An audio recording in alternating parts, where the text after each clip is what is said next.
Hey guys, Sean C. Phillips here with Herb, Lulu, Dweebo, and Gina. After over a month or so, we're finally back with a new review. We changed spots. I know, we've all switched spots, and Herb's a little angry because he's getting covered with hair with Lulu. Because we don't know what to do with Lulu. She's licking everything up. And some people will be like, we put Lulu outside. If we put her outside, what would happen? The coyotes. She would be eaten. We'd come out, and Lulu would be... It wouldn't be good, Lulu. You would be in a lot of pieces. She would be dinner. But we're here to talk about the new, and as much as some people might think Steven Spielberg directed this, he just produced this. The highly anticipated. Although it seems like he might have done a little bit more directing than we might think, though. Right. With the Super 8 film. I think he probably put a lot of his ideas towards it because, you saw like the combination of E.T., and you said Goonies, and a little Lost Boys in there too, but without the vampires, of course. But the concept was about this group of these kids that it opens up with the one kid's mother dying, and he's kind of a mess.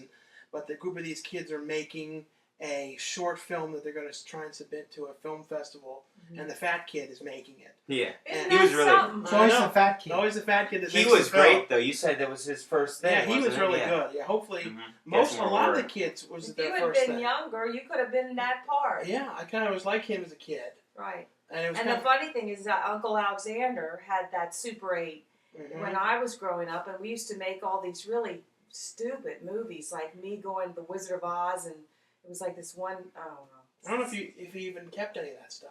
I don't know. Who knows? It's in the dump. Probably. But it would always break, and then he'd burn the film, and it was Now, the one thing with this movie is there's a lot of stuff you can't spoil because you don't want to spoil you'll some ruin main the details. plots. The trailer really doesn't show much of anything when you think about it. Right. But I like how it was stylized. Yeah, it was totally done. I mean, they even had, for anybody that's old enough to remember, Pillsbury food sticks. Does anybody remember them? They came in a box, and they were long, and they looked like a Tootsie Roll, except they tasted very odd, and they were sort of chocolate. And, of course, I liked anything that was chocolate, so Lily, you keep Frenching the hand.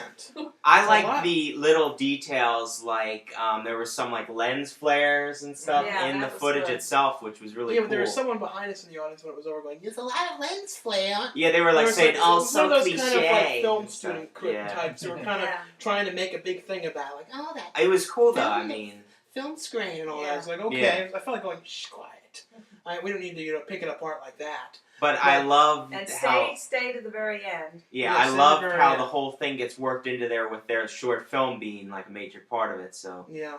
Like I said, though, but the movie takes place in the, I think, 1979. They did a very good job with that. They were talking about the 3 Mile Island incident, which was, didn't you say that was 79? That near you? Yeah, like you might have been contaminated He was in the middle I drove back. When everybody was exiting, I drove back. I went to the end of the world party at the old ale house. All the drinks were half price. Didn't you buy a new camera or something? After we survived. It was the end of the world. After we survived, I did.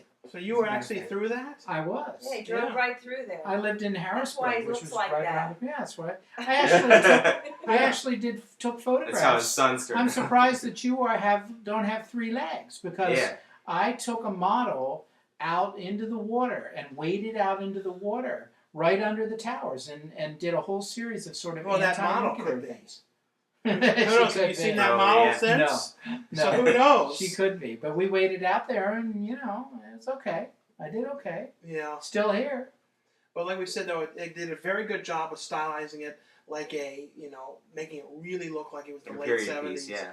And so many films, though, do that so poorly, or it looks like they're wearing really cheesy wigs. You know what I'm talking about? Yeah.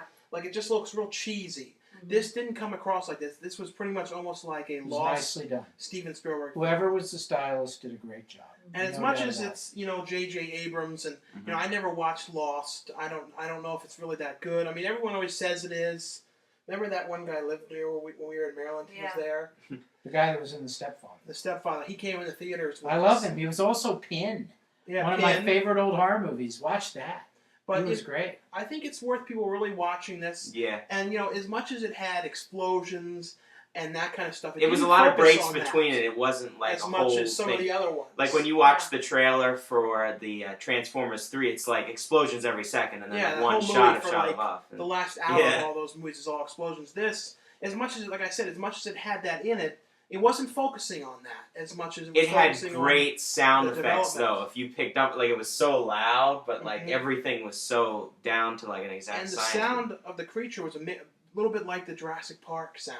Yeah. If you notice. It was almost the same sound, but changed a little bit. Had a nice touch the way it breathed, and the that hair breathe. would move. Yeah. That was a very cool, I like that a lot. And the other thing that was pretty cool with it was the music was done like an old school style of how they used to do scores before it became... Felt like E.T. Yeah, before it became that wild... Well, did you see one of the bikes, had the basket from E.T.? Oh, yeah. That was... The one guy that was the one that developed their film of their movie that they were making, he had hair just like yours and a beard from when you were like a 70s guy. Back then, yeah, he did. Now, what would you give this movie out of stars? Out of 5 stars, what would you say? I'd give it a solid 5, but you cut in before Gina. I was asking Gina. Oh, ladies first, Yeah. What would you say? Well, it's funny because this type of movie with the big noise and stuff, it's not really my cup of tea, but I actually liked it because I liked the stylizing part of it. So I'd say 4 stars. I would say at least 4.5. I would say. I mean, it wasn't perfect, so I wouldn't say 5, but it really was close. Mm-hmm. I'm not going to break it down that much. I'd say it was a pretty solid film, and I mean, it brought a lot to the table that I think that people will incorporate into future sci-fi related things. What would you say, Herb? You know me. 3.5 stars, maybe. Not my bag. I mean, I liked it, and I really liked the characters. I liked the way it was stylized. It was a little Stand By Me. It was a combination of things. I liked it, but these kind of movies are not my thing. I would much rather go. The character development was great, though. Like how you got to know everyone that was the main That one with the braces. The kids were he really was great. really funny. The goofy one with the braces? The goofy one with the braces. And he's the one that I think is going to do the most stuff, most parts. But the one that had the glasses on, I feel like I've seen him in something else. Oh, he's been in other stuff. The freckled-faced one that sort of that threw up. Yeah, he's been in other stuff, but the main kid wasn't anything else. Oh, and the fat kid wasn't in anything else. And then it's their, Dakota Fanning's sister. Yeah. She was very good. Who I think is a little bit stronger than Dakota Fanning. More realistic. Well, I'm always loving Dakota Fanning and Uptown Girls, though. Of course, rest in peace, Brittany Murphy. But that was a great girls film. But if you love movies like, like we said, E.T. and the Goonies, this is definitely for you. Right. If you don't like those movies, stay away from it, because it's totally just like those. Real adventure. And if you don't want to see old school stuff. Yeah, if you don't want to see... Because it really is that late 70s, 80s feel, And the effects, I thought, were very well done. And, there was about 2 scenes of real major effect sequences, and I thought they were done very well. I thought, compared to... I mean, I don't think they could have done it practically, what they're doing, which I think works. If they're going to do CGI like that, do something you could not do practically. Didn't you feel like, though, when the train wrecked like that, there was no way they all would have made it?